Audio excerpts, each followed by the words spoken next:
everybody, welcome back to the Hobby Lodge. So I wanted to do a series of videos for you, and I'd love to gauge your interest in it. But as you know, within the Hobby Lodge, I'm about two things, right?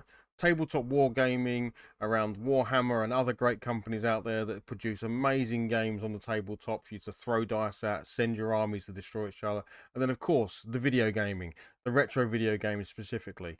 So I thought, what about when these two things collide, right? You know, Warhammer Games Workshop has been around since 1975, and has ever since sort of around sort of the late 80s and 90s and so on and so forth, have been creating amazing video games to go along their franchises.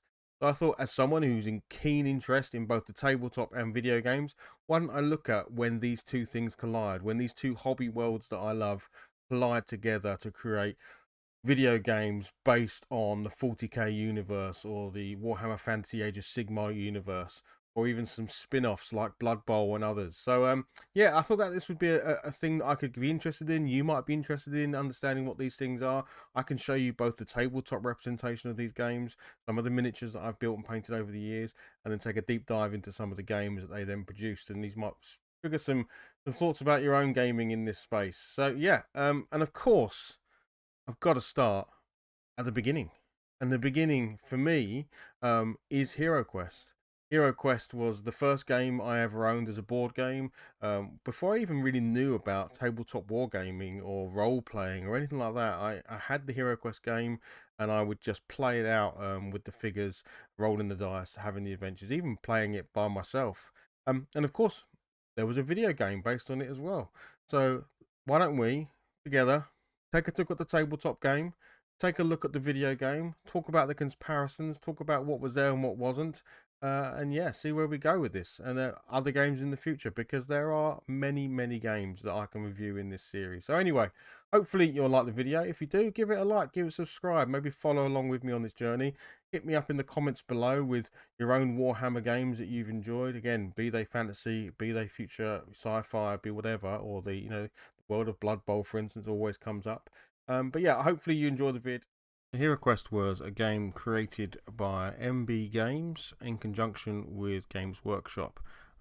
It was an amazing tabletop fantasy fighting game that took on the tropes of the dwarf, the elf, the barbarian, the wizard as they went through these amazing adventures.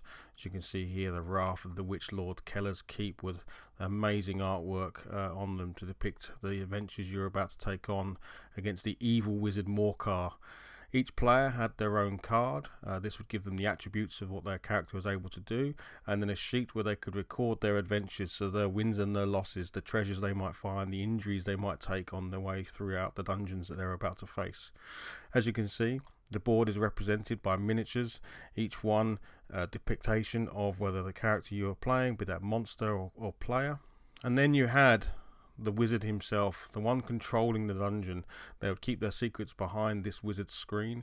They would have a book which allowed them to see what the dungeon would look like. The players would never know until they turned the corner and their line of sight opened up what was next to be seen. They had on their board all of the things they needed to complete the dungeon, where the traps were, where the doors were, what all the furniture in the rooms did, and then a set of cards that allowed them to have different spells, different monsters, different treasures throughout the game, and it was that wizard that would help guide them or try and destroy them in most cases throughout their adventures in the world of HeroQuest. So obviously this is what people then look to take into the digital world and play as an actual video game. So we'll take a look at that next. The game released in 1989, the video game came in 1991 on the Commodore 64 and other 8-bit micros. It was also available later on the Amiga and even on PC in the future. But as you can see, this entire game fits onto one tape. What a thing. Here is that game. This is HeroQuest on the Amiga. I've chosen to run the Amiga version for the sake of your eyes and mine and the ease of ability to capture the video. But this is something I wanted to show this first of all, because this is not something you always see when you fire up games. So this is the copy protection that was in place for the HeroQuest game, which released in 1991 by Gremlin And it was a way of stopping people from cloning or copying the game by having them reference the manual for a certain thing. So as you would see here, you would press spacebar and it would stop on a logo, and then you would have to go and reference that logo in the manual to find out what page it was on to then put that in.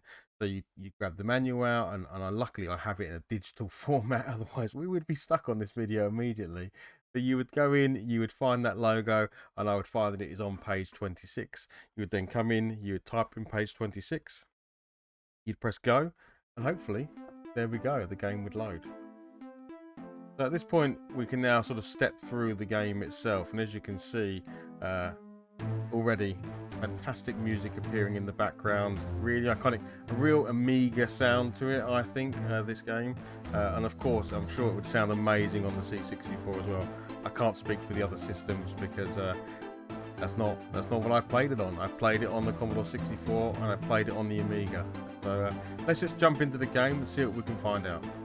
Here we are, this is the game. So we're at the starting of the game. You've got to from here you can go on an adventure.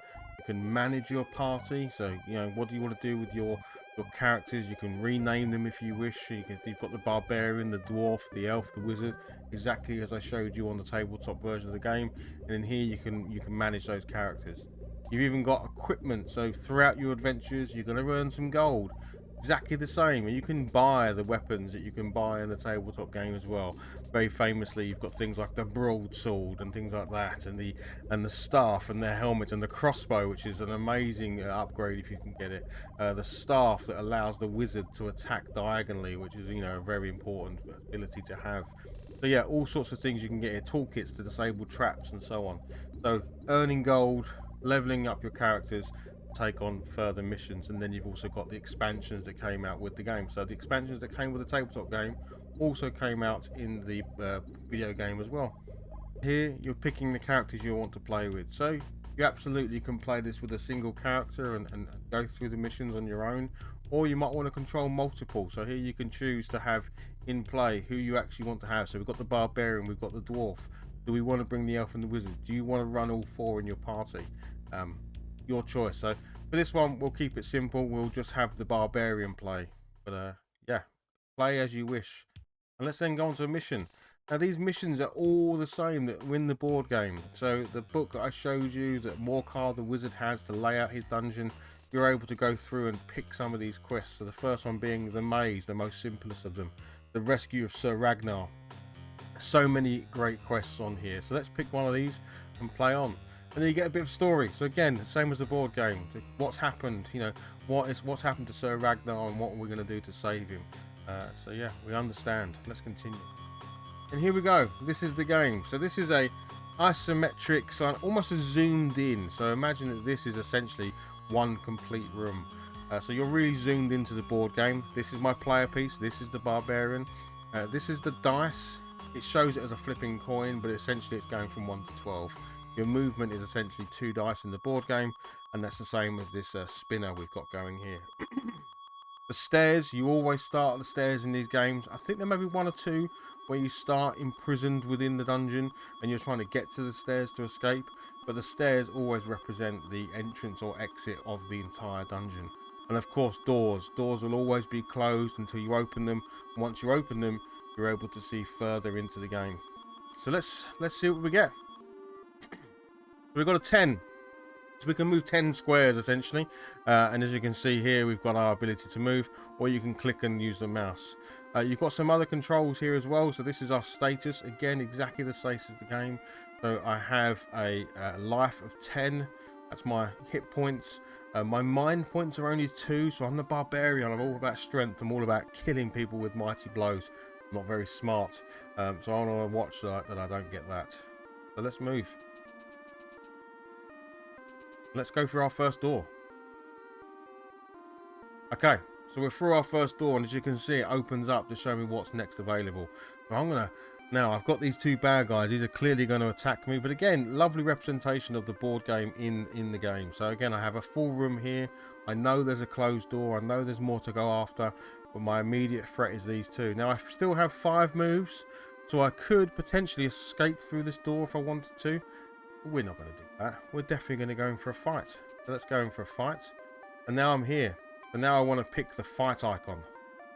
Alright, and it's now going to show me a top-down representation. So I'm now seeing the entire dungeon in its full. And as you can see, most of it is in mist. I can't see what's going on. But I can see the two things. I can see the table here.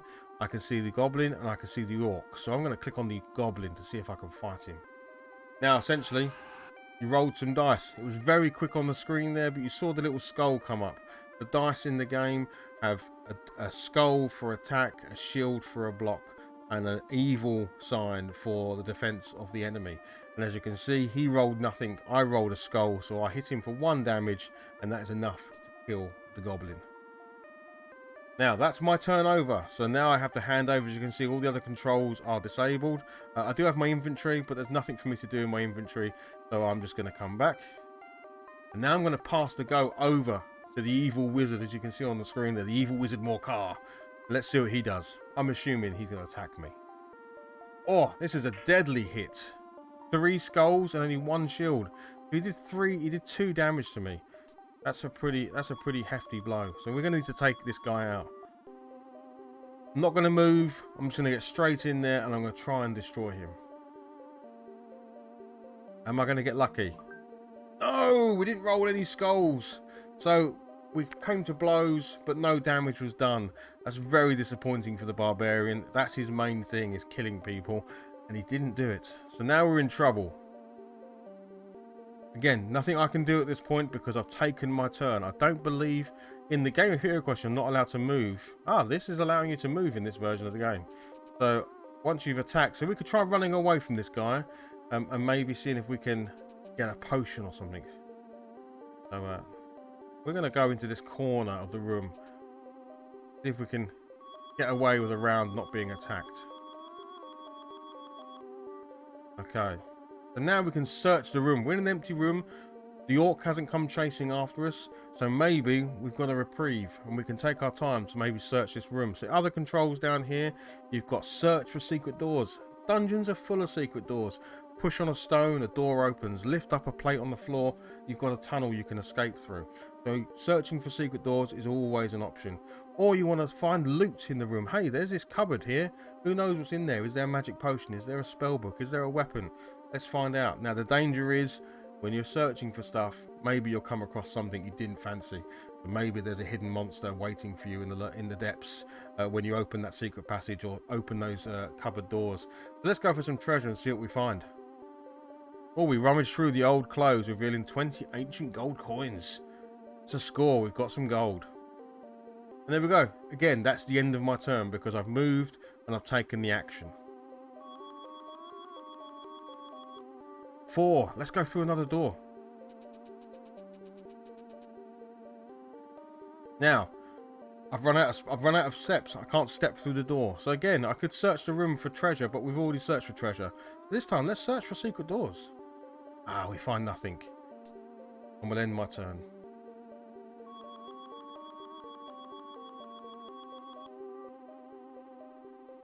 Right, we're now into a corridor. So we've left the room behind us, and the corridor, as you can see, we can only see to our left. There's a wall to my right. So I'm going to head down the corridor. Now, you can search in corridors because sometimes you might step on a trap. That's always a good idea. Now I'm here. Let's search for trapdoors. We find nothing. We go again. Okay. Let's keep moving. There's a door. Let's go and find out what's behind this door. Uh-oh. We have another orc. We better be ready to fight. Let's see if we get lucky this time. Oh, we rolled a skull, but he rolled a shield, so he survived. Now I'm going to have to pass the turn, and he's definitely going to be attacking me back. Oh, 3 skulls versus my 1 shield. That's another 2 damage I've taken. The barbarian is not doing very well here. Right, come on, barbarian. Show us what you're made of. He missed again. This could be a very short go of HeroQuest. And this is why you might want to play with several characters, because obviously you're going to get several goes to attack. It is a very hard game to solo. So yeah, you might want to think about bringing some help next time. Let's see if he attacks back. Is this the demise? Oh, we're going to get another hit go through. Barbarian takes another damage. Very disappointing. We've got to keep fighting because I want that chest. Unbelievable. 3 misses in a row. The Barbarian is having a shocker. Let's see what happens. Luckily, we defend. I'm gonna keep at it. Yes! We got the attack through. York doesn't defend. We successfully kill him. Now let's go and open this chest. Okay. So now I can search for treasure. You search the chest, but recoil. When you discover it's trapped. Too late, you're caught and lose a body point. Oh my goodness. So we are down to 2 health on our hero. And this doesn't look very good for either our Barbarian or Sir Ragnar. And the game continues like this. So rolling those dice. Yes, you're not seeing them on the screen, but you're seeing that counter. Up to 12 squares. Making your way around the dungeon. Investigating rooms, taking on monsters, and hopefully reaching your objective. It's a great representation of the board game. Of course, what is it missing? It's missing the ability to have friends around with you. That's the whole idea of a tabletop board game, is playing with somebody, having people around the table, throwing dice at each other, laughing at the outcomes that might come, having someone be Morcar the Wizard, and looking forward to trashing your entire party. And you know, this of course doesn't have that because it is ultimately a solo player game. Of course, you could have friends all sat around the screen taking control of each of the characters, and I'm sure that's probably what the marketing and advertising showed you could do, but probably in the reality is most people played this alone. But you know, for a representation of HeroQuest on the table, I think this was, sorry, the HeroQuest in the video game, I think this was a really good job. And it really shows it really well. Nice music, nice simple interface to get around. It's really easy to understand, and yeah, I think it's a great game. So I'm really glad that we got to see it. So there you go, folks. That was HeroQuest on, well, we played it on the Amiga, but in 1991 it came out on many 8-bit micros and the 16-bit Amigas and so on and so forth. So yeah, Atari ST, I think it came out. I don't know if it ever came out on consoles. I'd have to look it up, but there's no reason why it couldn't have done. But I certainly know it from my personal experience of it as both on the C64 and on the Amiga. And what a great representation of the game. As I said before, if I had to pick between the two, I'd go tabletop every time. I love to get the family around a board game and play it. The physicality of it, the miniatures, the way the game plays, I think it's absolutely suited, sorry, to a tabletop game. But you know, this was cracking. This was great. And you know, in this day and age, if you want to buy the board game, you're going to be paying, especially for the original, you're going to be paying a few £100s for a good copy of it. Where this is significantly cheaper, so you know you can play the digital version a lot easier than the physical one. But yeah, look, that was it. I hope you enjoyed it. I hope you enjoyed a little look into when sort of tabletop games meet video games and how well they're represented in either way. And hopefully this is something you might be interested in. So let me know below. Give me some comments. Give me some feedback. Now this is probably a video where I've put the most effort into kind of creating and editing and putting together a proper video, and I would love some feedback on this as I take this journey myself through YouTube and creating content. So what worked, what didn't work, you know, is this a series you might be interested in? Are there any Warhammer games you'd like me to review, either the tabletop or the video game, and how they come together? Like, there are loads. There are even newer versions of the HeroQuest game which I'll definitely be coming up to in the future. So yeah, thank you very much for watching. I hope you liked it. Give us a like, give us a subscribe, give us some comments, more importantly, about this and the series. And yeah, I shall see you on the next one. All right, thanks so much, everybody. Bye bye.